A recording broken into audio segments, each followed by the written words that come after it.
Kapag gantong summer, I think marami sa atin yung makaka-relate na isa talaga sa inaabangan ko is yung mga in-season na prutas. Ito yung time kung saan mas matamis, mas mura, tsaka mas maraming available na pagpipilian. And of course, kadalasan, we enjoy it as is.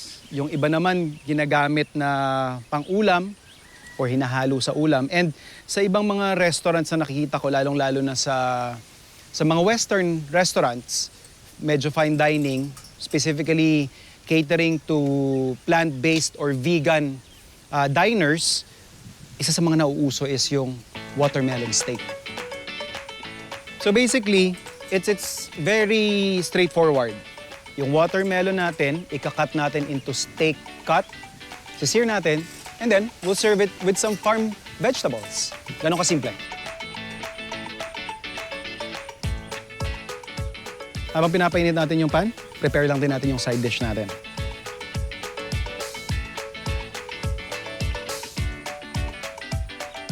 Oil.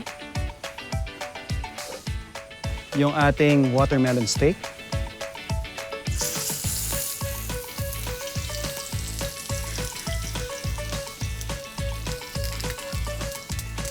Yung aroma, parang hindi mo maiisip na pakwan eh. Actually, first time ko lang din siyang gagawin. It's just that lagi ko nga lang siya nakikita talaga dun sa mga pina-follow kong vegan na medyo high-end na restaurants. Curious akong matikman din siya.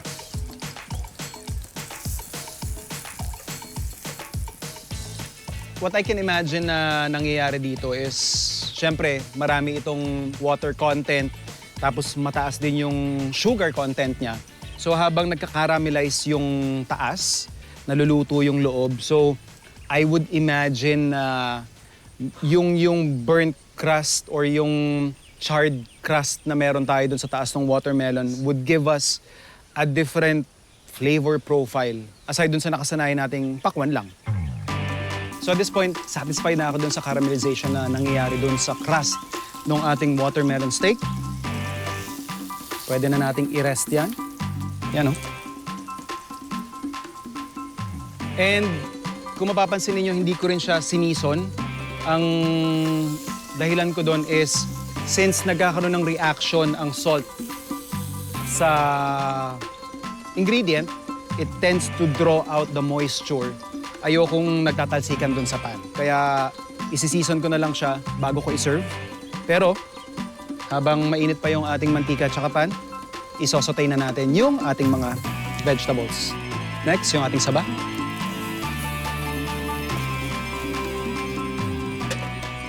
Then, yung ating sitaw. Season natin ng salt and pepper.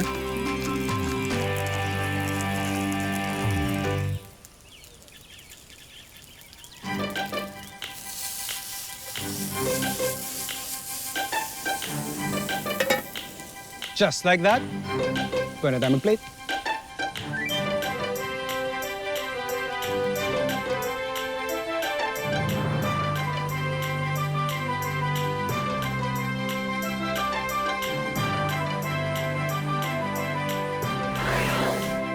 Moment of truth.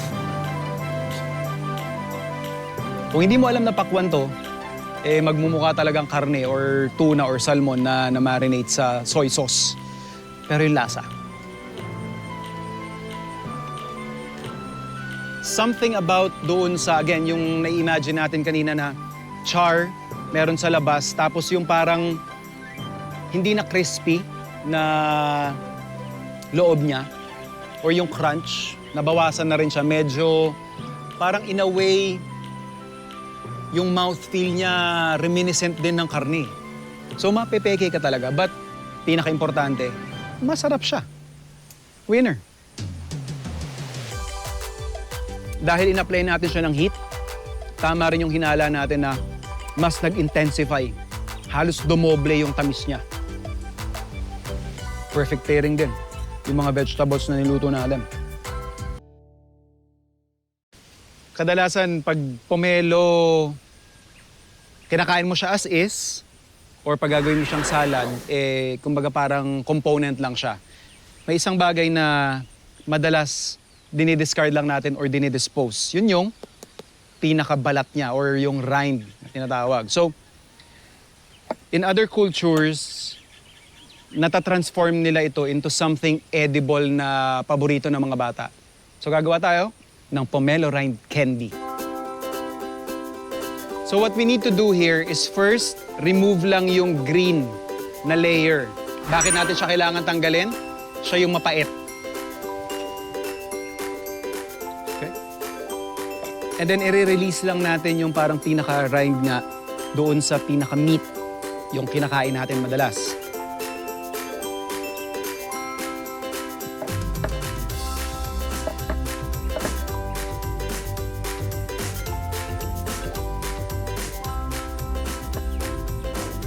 So ito yung ating nakat na pomelo rind. So soak lang natin to sa water. Again, this process is essentially parang tinatanggal lang natin yung excess bitterness.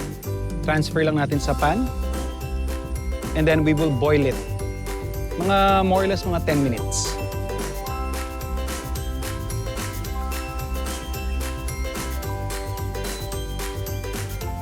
So napakuluan na natin to ng mga around 10 minutes. Tanggalin lang natin sa ating pan.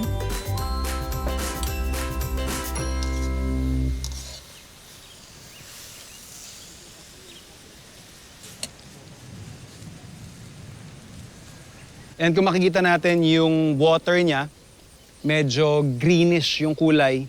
Yan yung pait na tinatanggal natin. Itong tubig na to, di-discard lang natin siya and papalitan ng bago at gagawa na tayo ng syrup, which is water and sugar lang.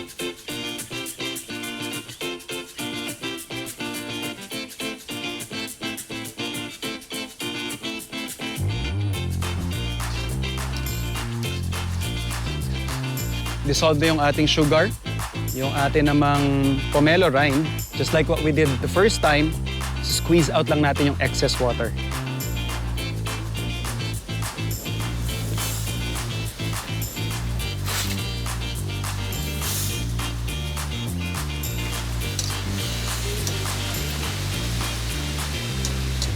So ito na yung last part ng ating proseso kung saan hahayaan nating isoak ng ating pomelo sa syrup para ma-absorb niyo yung tamis and of course mawala, ma-mask yung kung meron pa mang pait ito na natitira doon sa kanyang rind. And we will basically just reduce this hanggang lumapot-lapot na yung ating sugar syrup.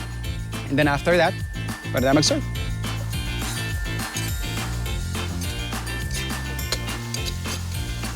So at this point, totally reduced na yung ating syrup. So ang ginagawa lang natin dito is parang binabalik lang natin sa solid form yung ating asukal para mamaya kapag pinlate natin, medyo namumuti-muti na rin siya. So here you go, nakikita na natin yung sinasabi natin na binabalik lang natin sa solid state yung natunaw na nating asukal. Ayan sa gilid. Nakikita natin. So yan na yung nagko-coat lalo doon sa ating pomelo candy. And at this point, palalamigin lang natin, toss pa ng mas maraming asukal, pwede na mag-serve.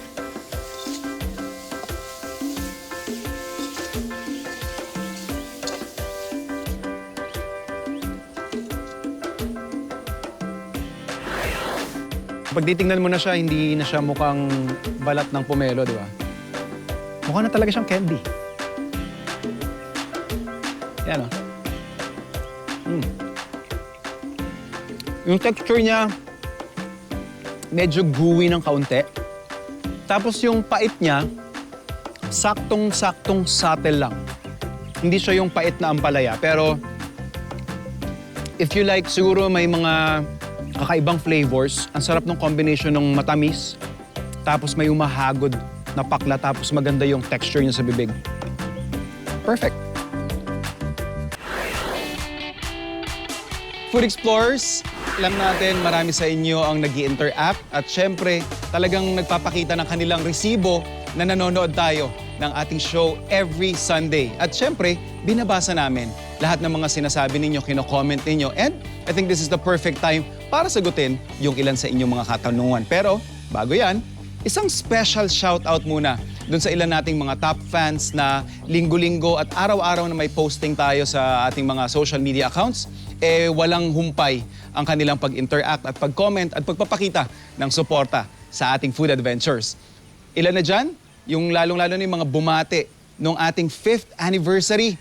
Si Mary Jane Lugar, si Ara Arreola, Nemesha Sadi, Cheryl Jerezano, Glessy Ignacio, and si Rene Eugenio. Siyempre, kagaya nga ng sinabi natin, yung mga ilang katanungan or paglilinaw na itinatanong nyo sa amin, napapansin namin yan. At isa na nga dyan ang ating top fan, masugid nating commenter na si Razen Reyes. Regarding ito dun sa isang dish na niluto natin nung anniversary, tanong niya, bakit jerk ang chicken? Master Chef Jay Arroyol, kasarap yan. Ibang klaseng luto po. Again, jerk chicken is a Jamaican specialty dish kung saan meron tong special combination of rub. So when you say jerk chicken, kadalasan ito, meron itong sile. May special type ng siling ginagamit dito. And then kadalasan hindi pwedeng mawala dito yung allspice at saka yung nutmeg. We also have another one. Kay Brian Lawogan Kadawing. Anong uri o klase ng pulutan ang lulutuin natin, Chef? Now, for our 5th anniversary, nagluto tayo si Chef Chad ng dinakdakan. Siyempre, we also had steak during that night. Last one, we have Hanita Miraveles Calizo. Chef, ask lang po ito, ano pong technique para hindi agad mapanis hanggang umaga yung ulam tulad ng adobo, minudo at iba pa? Hanita, thank you for that question. And adobo, I doubt na mapapanis ito the following day or the following week because of vinegar. So vinegar has been known to preserve and prolong yung shelf life ng ating pagkain.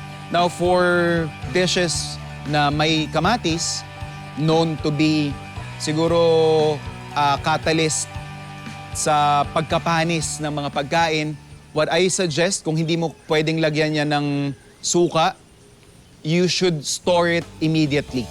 Now, if you are intending to eat this, siguro at least 2 days or 3 days, ipasok nyo po sa freezer. Again, Food Explorers, thank you so much for all your questions. Know na na-appreciate namin ang inyong suporta at binabasa namin ang inyong mga comments at syempre, especially ang inyong mga katanungan. Hello mga Food Explorer, ito po si Mosang, si Baby ng Pepito Manaloto, alive at ang ganda dito sa Farm to Table. Oh my God, I'm so excited kasi po ngayong araw nito, nais kong i-share sa inyo ang pamanang ulam ng aking yumaong ama, si Tatay Upong ang tawag sa kanya. Ito po ay ang KBL, hindi politika, pagkain siya. Ang tatay ko ay taga San Jose del Monte, Dao, Antique. Imagine my eldest brother is already 65 years old. So sabihin 65 years na. Pero ang kwento ng KBL ay ulam na mula pa sa Kabisayaan, especially sa Iloilo. Ang ating mga ingredients for today, ito po ang pata ng baboy, ayan, langka, ang kadyos, ang ating sampalok, salt, pepper, at syempre ang pampabango at pampalasa, ang dahon ng tanlad at sibuyas, at syempre meron tayong cubes at sili, syempre talbos. Kahit konti lang yung mga ingredients, basta maraming sabaw, KBL ang #1 namin dyan. At ito nga sinasabi ko sa inyo, ang KBL ay parang special panghandaan na through the years. Lagyan natin ng asin para naman may lasa na. Papakuluan po natin siya ng at least 2 hours para naman po lumambot yung ating baboy. Yan. Hindi po totoong nakakaiyak ang sibuyas. Ang nakakaiyak po yung wala kang pambili ng pagkain sa araw-araw ng ating talbos. Hugas na po ito, kaya ready na siyang pitas-pitasin. At kapag kayo po ay nagpakulo o nagpalambot ng kadyos, yung pinagpakuluan ay iisang tabi nyo muna kasi ihahalo natin siya mamaya para may kulay ang ating KBL. Di naman kami mayaman, ang laking tundo ako. My dad is a driver. Amuse na amuse ako sa lalaking magaling magluto na sa kabila nung from Monday to Saturday nagdadrive yan ng delivery ng mga tsinelas. Tapos uuwi sa bahay namin. Yung linggo para sa kanya, para sa pamilya na niya. Ayan! Naku, ayan yun, nakikita nyo, oh. In English, nagsisimmer. Ayan, alisin natin ang mga scam. Ayan, para sa mga fake news, mga scammers, ito ang scam. Inaalis yan, okay? Alam ko ng mga bawat misis sa kanilang tahanan. Of course, ang langka kapag binalatan nyo, ibabad nyo po sa tubig para po maalis ang hula. Dagta. Abang hinihintay pa rin natin na magpapakuluan, pwede mo siyang ibalik uli sa tubig. Kasi kita mo, oh, sa totoo lang, oh, madikit. Oh. After 45 minutes, nandito tayo sa pinaka-exciting part, yung pagkulo. Ayan na, dahil kumulo na po siya, unahin natin ang pinaka-paborito ng mga lola sa kanilang farm. At hindi pwedeng mawala sa tanim sa farm, ang the famous tanglad. Ayan, syempre, para isasabay na natin sila sa pagpapakulo. Pagkatapos, ilagay na natin ang ating sibuyas. Ayan, habang kumukulo pa siya. Pwede natin ilagay na yung cubes para medyo madagdagan pa rin siya ng lasa. Bongga. Ayan, takpan muna natin siya sandali. Para maging close silang lahat. Ayan, kumukulo na uli. Uy, ang bango. Siyempre, huwag niyong kakalimutan itong sampalok. Sa KBL kasi, para kang yung little twist nito, para kang kumain ng sinigang na nilaga. Parang ganon. At syempre, ito ang ating langka. Wow, namiss kong magluto. Parang pag-uwi ko, magluluto ulit ako.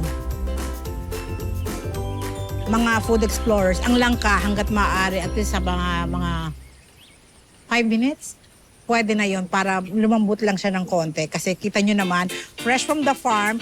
Wow, ang sarap ng pagkulo. Nakikita nyo ba yan? Tikman ko lang yung asin. Ay, bongga na. Gusto ko yung asin niya. Teka, pero parang hindi pa bumabalik yung luto ng tatay ko. Kaya, kailangan makumpleto natin siya. Naku, ito na, oh, naririnig ko na. Kumukulo na siya. Kaya, ayan na. Food explorers, huwag niyong kakalimutan. Importante sa Diyos ang pakukuluan niyo muna. Diba? Kasi po, pagka nilagay niyo ito na hindi pinakuluan, para kayong kumain ng bato. Kaya pakuluan niyo. At katulad ng sinabi ko, pwede mong ilagay yung pinagsimura ng, ayan, ito, ayan. Pwede to. Yes, dagdag na natin. Para masaya sila.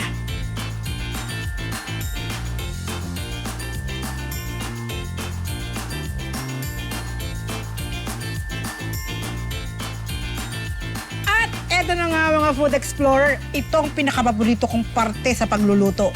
Tikiman time! Ayan na. Hindi po magiging makabuluhan ng KBL kung walang kanin. Siyempre gustong-gusto ko kasi yung langka. Pero huwag kayong maingay ha sa anak ko. Gustong-gusto ko rin yung taba. Ayan, dahil medyo ang ganda ng lambot natin. Ang ganda ng lambot, bongga. Dagdagan mo pa ng sabaw para masaya. Ang aking unang subo ay para sa farm to table at higit sa lahat para sa pamana ng tatay ko. Kaunta! Ayan.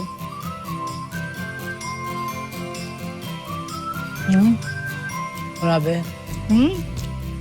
Namiss ko tatay ko. Huwag kayo magalala, naka-ready yung maintenance ko na. Dala ko.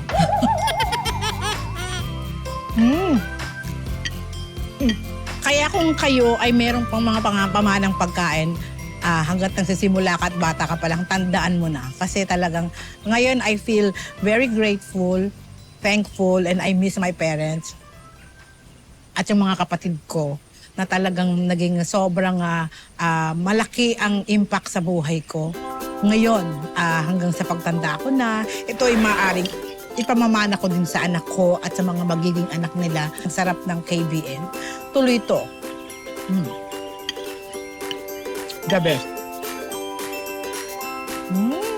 Para sa akin, ito ang special na pamana ng tatay ko sa aming magkakapatid. Because eating KBL with them is bonding with complete family. Time out muna tayo sa ating fruity summer adventure. Nag-aapoy na ang init ng araw. Parang masarap tumambay dito sa bagong bukas na hangout spot dito lang Enero. Malaland of the rising sun ang feels. Sakto pa ang dating ni Kapuso Hati Larkin Castor. Kaya tara, pasok tayo sa loob.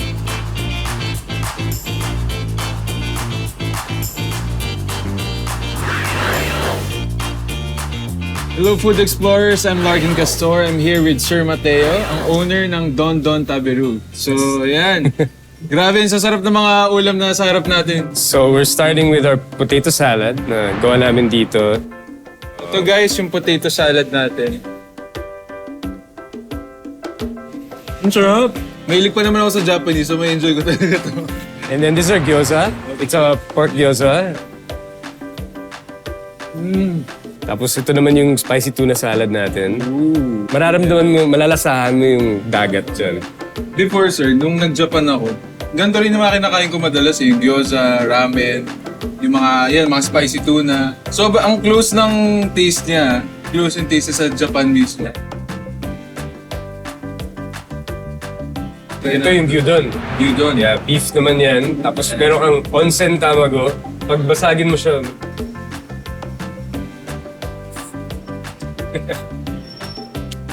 Ang sarap, grabe. Grabe, ramdam na. Lasang-lasa ko yung egg, yung laman, yung rice. Kahit yung rice. yung rice, sarap diba? din eh. Importante rin yung rice. Hindi siya local. Nakukuha namin yan. May supplier kami na galing Japan talaga yung rice. Okay. Ito naman yung ano namin, yung mushroom don. 3 kinds of mushroom yan. I-roast namin muna. Tapos maraming toppings. Tapos raw egg yung nilalagay namin. Raw egg. Mahilig ako sa mushrooms, kaya ito yung so far yung pinakagusto ko. Yan yung... Ito pinakagusto ko. Ang lakas nito. Maraming talagang na-surprise dito. Talaga? Peach nectar siya na may soda water. Ma-refresh ka ng konti. Sarap. Move tayo dito. Tayo ka doon.